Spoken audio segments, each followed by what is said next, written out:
Today I'm gonna show you how to array objects by using instanceonelements nodes. For example, if we have no monkey circular array, only the origin mesh is shown.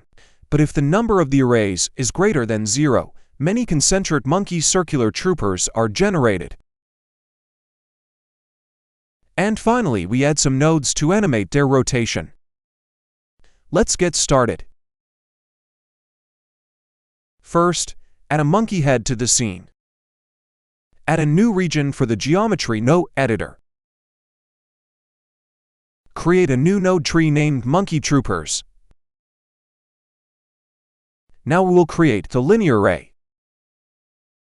Use points of a grid as elements to instance the origin mesh.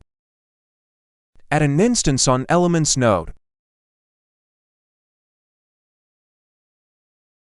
Connect the grid node to it. Change the input type to geometry. Add a geometry to instance node to convert the origin mesh to an instance, and connect it to the instanceonelements node. Modify the grid node's properties to get a 5x5 array of instanced monkey heads. Uncheck Heap Surface to remove the grid mesh from the instance geometry. To rotate each instanced monkey head at their own positions to make them look towards a specific direction, add a Rotate Instances node. Then adjust each component of the rotation property to get our desired result. Next, let's create a circular array. Change the mesh type to circle.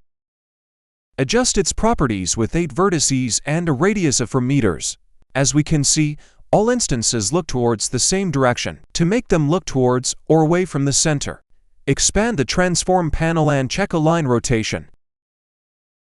Now all instances quite look the way we want. However, we may soon find that we cannot rotate them as desired with the rotation property of the rotate instances node. The only solution is that we have to adjust tracking and up axis of the original instance. If you'd like to learn more how the tracking axis and up axis work, check the video link above.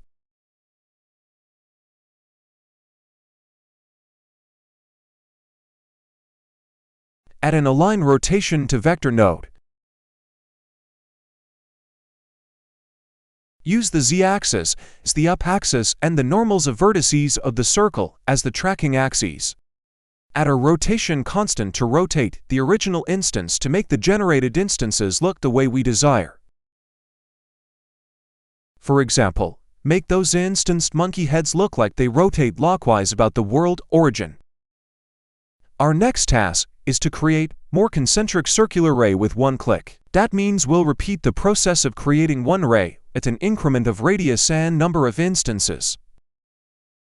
To repeat a group of nodes, add a repeat zone to the node tree. We'll use the iteration index to increase the radius and the number of instances on each iteration. Because the iteration index starts from 0, add 1 to it first.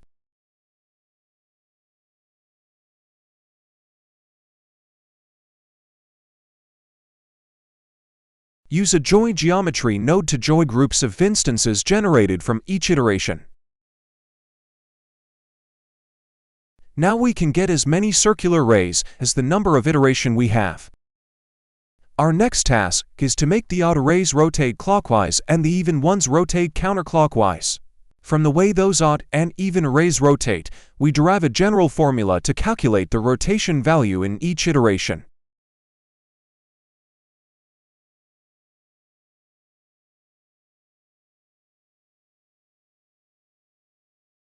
Because we only adjust the y component of rotation value, keep the x and z components unchanged.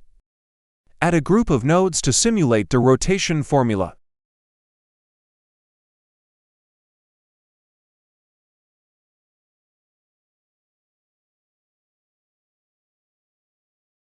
Now those odd and even arrays have rotated in the opposite directions. What if the number of iteration reaches to 0? Obviously, there's no array at all. However, we may want to have the original mesh appear at that time instead.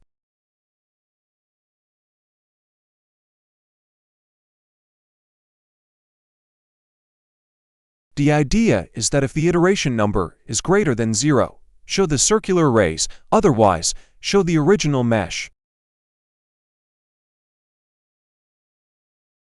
Add an integer node to control the number of iteration. Add some reroute points to make a better view.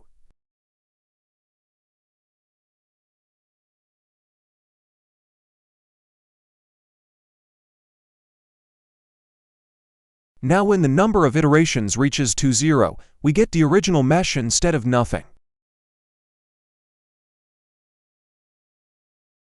Our final task is to animate the opposite rotation of those odd and even circular rays. Firstly, split those rays into two separate groups and make them rotate independently.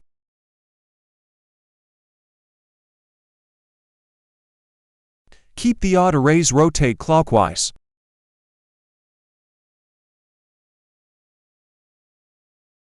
And make the even rays rotate counterclockwise. Now it falls into a math problem to count how many odd and even rays from the number of iteration.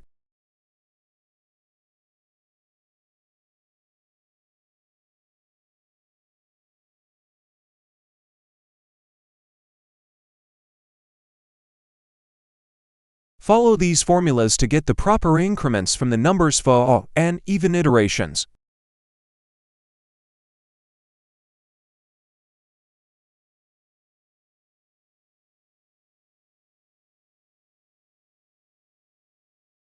Add a node to join those odd and even arrays. Now it's time to animate them.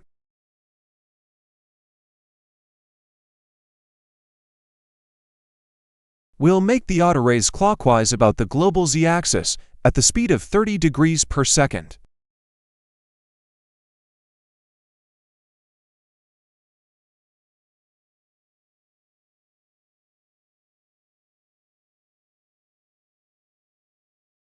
And the same for the even arrays, but in the opposite direction.